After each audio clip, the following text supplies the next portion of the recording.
ರಾಜ್ಯದಲ್ಲಿ ಜೋರಾಯಿತು pen drive politics ನ fight. ನನ್ನ ಹೆಸರನ್ನ ಬಳಸಿಕೊಂಡ್ರೆ ಕೆಲವರಿಗೆ ಮಾರ್ಕೆಟ್ ಆಗುತ್ತೆ. ದೇವರಾಜೇಗೌಡ ಆರೋಪಕ್ಕೆ ಡಿಸಿಎಂ ಡಿಕೆ ಶಿವಕುಮಾರ್ ಅವರು ತಿರುಗೇಟು ಕೊಟ್ಟಿದ್ದಾರೆ.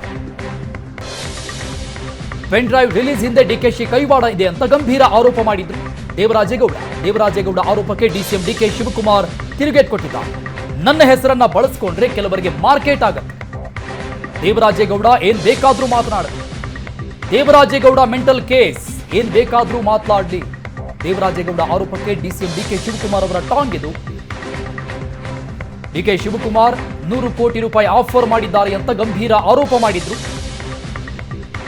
ದೇವರಾಜೇಗೌಡರ ಈ ಆರೋಪಕ್ಕೆ ಡಿಕೆಶಿ ಟಾಂಗ್ ಕೊಟ್ಟಿದ್ದಾರೆ.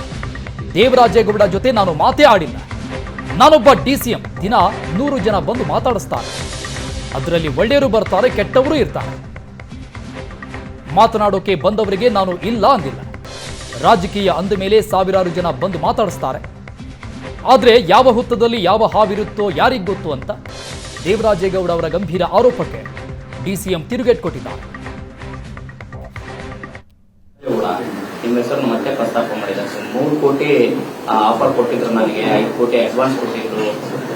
5 ಜನ ಪ್ರಿಯಾಂಕರ್ಗೆ ಚಲುವರಾಯ ಸ್ವಾಮಿ ಮತ್ತೆ ಕೃಷ್ಣ ಬೈರೇಗೌಡರೆಲ್ಲ ಒಂದು ಟೀಮ್ ಮಾಡಿದ್ರು ಅನ್ನುವಂತ ಆರೋಪಗಳನ್ನೆಲ್ಲ ಮಾಧ್ಯಮಗಳಿಗೆ ಹೇಳಿದ್ದಾರೆ. ಅವನೇನೋ ಮೆಂಟಲ್ ಕೇಸು, ಅವನು ಮಾತಾಡ್ಲಿ, ಅವನು ಎಲ್ಲ ಅವನೇನ್ ಬೇಕಾದ್ರೂ ಮಾತಾಡ್ಕೊಳ್ಳಿ. ಸತ್ಯ ಏನಾದ್ರು ಇದೆಯಾ ಇಲ್ಲ. ಈಗ ನಾನು ನಿಮ್ಮ ಮಾಧ್ಯಮದವ್ರಿಗೆ ಯಾರೋ ಒಬ್ಬ ಹೇಳ್ಬಿಡ್ತಾನಪ್ಪ, ನಿಮ್ಮ ಮಾಧ್ಯಮಕ್ಕೆ 100 ಕೋಟಿ ಕೊಟ್ಬಿಟ್ಟಿದ್ದಾನೆ ಹಾಕ್ಬೇಡ ಅಂತ, ನೀವು ಹಾಕಕ್ಕಾಗ್ತದ? ಅದನ್ನ ಕ್ಯಾನ್ ವಿ ಬ್ಲೇಮ್ ಎನಿವನ್? ಏನೋ ಒಂದು ಆಧಾರ ಬೇರೆ ಇರ್ಬೇಕಲ್ಲ ಅದಕ್ಕೆ. ಯಾವ ಮಾತಾಡಿಲ್ಲ ರೀ, ನಾನು ನಾಟ್ ಸ್ಪೋಕನ್ ಎನಿಥಿಂಗ್. ನಾನೊಬ್ಬ ಡೆಪ್ಟಿ ಸಿಎಂ, ನನ್ನ ಹತ್ರ 100 ಜನ ಅಪ್ರೋಚ್ ಮಾಡ್ತಾರೆ. ಒಳ್ಳೆಯವರು ಬರ್ತಾರೆ, ಕೆಟ್ಟವರು ಬರ್ತಾರೆ, ಇನ್ನೊಮ್ಮೆ ಇರ್ತಾರೆ, ಪಬ್ಲಿಕ್ ಫಿಗರ್ ನನ್ನ ಹತ್ರ ಬರ್ತಾರೆ. ನಾನು ಬರ್ತೀನಿ, ನನ್ನ ಹತ್ರ ಮಾತಾಡ್ತೀನಿ ಅನ್ನೋರ್ನ ನಾನು ಯಾರು ಇಲ್ಲ ಅಂತ ಹೇಳ್ತಿಲ್ಲ. ಎಂತೆಂತದ್ದು ಬರ್ತಾರೋ ನನಗೆ ಗೊತ್ತಿಲ್ಲ. ಎಲ್ಲರೂ ಬರ್ತಾ ಇರ್ತಾರೆ ನನ್ನ ಹತ್ರ, ನೀವು ಬರ್ತಾ ಇರ್ತೀರಿ. ನೀವು ಮೀಡಿಯಾ ಒಂದು ಇಟ್ಕೊಂಡು ಬರ್ತೀರಿ. ನೀವು ಒರಿಜಿನಲ್ ಮೀಡಿಯಾನ ಡೂಪ್ಲಿಕೇಟ್ ಮೀಡಿಯಾ ಯಾರು ಗೊತ್ತು ನನಗೆ? ಪದೇ ಪದೇ ನಿಮ್ ಜೊತೆ ಮಾತನಾಡಿದ ಆಡಿಯೋ ಇದೆ ಅಂತ ಹೇಳ್ತಾ ಇದ್ದಾರೆ.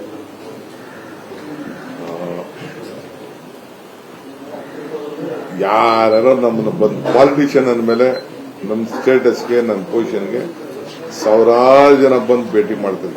ಯಾರು ಬರ್ತಾರೋ ಅವ್ರಿಗೆ ಯಾವ ಹುದ್ದದಲ್ಲಿ ಯಾವ ಇದೆಯೋ ಯಾರು ಗೊತ್ತು. ನಾನೇನು ತಪ್ಪು ಮಾತಾಡಿಲ್ಲ, ಮಾಡಕ್ ಹೋಗಿಲ್ಲ, ತಲೆನೂ ಕೆಡ್ಸ್ಕೊಳಕ್ ಹೋಗಿಲ್ಲ. ನನ್ಗೆ ಬೇರೆ ಬೇಕಾದಷ್ಟು ಟೈಮ್ ಇದೆ, ನನಗೆ ಬೇರೆ ಬೇರೆ ಕೆಲಸಗಳಿದೆ.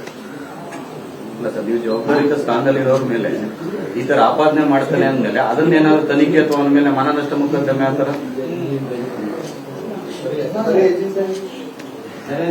ನೋಡಪ್ಪ, ನಮ್ಮ ಹೆಸರು ಉಪಯೋಗಿಸ್ಕೊಂಡ್ರೆ ಕೆಲವರಿಗೆ ಮಾರ್ಕೆಟ್. ನೀವು ಬರೀತೀರಾ, ನೀವು ಹಾಕ್ತೀರಾ, ಅದಕ್ಕೆ ಉಪಯೋಗಿಸ್ಬೇಕಾರೆ ಅದಕ್ಕೆ ನಾನು ಯಾಕೆ ತಲೆ ಕೆಡಿಸ್ಕೊಳ್ತೇನೆ? ದೇವರಾಜೇಗೌಡ ಗೌರಿ ಕ್ಲಬ್ ಅಲ್ಲಿ ರೂಮ್ ನಂಬರ್ 110 ಅಂತ ಪರ್ಟಿಕ್ಯುಲರ್ ಮೆನ್ಷನ್ ಮಾಡಿ ಹೇಳಿದರು. ಗೋಪಾಲಸ್ವಾಮಿ ಅನ್ನೋ ಕಡೆಯಿಂದ ಗೌರಿ ಕ್ಲಬ್ ರೂಮ್ ನಂಬರ್ 110ಕ್ಕೆ ಏನೋ ಒಳ್ಳೆ ವಿಚಾರ ಇದ್ರೆ ಬೇರೆ ಮಾತಾಡಿ.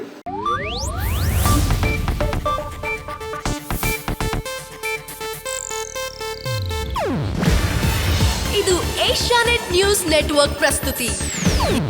ನೀವು ನೋಡ್ತಿದ್ದೀರಾ ಏಷ್ಯಾನೆಟ್ ಸುವರ್ಣ ನ್ಯೂಸ್.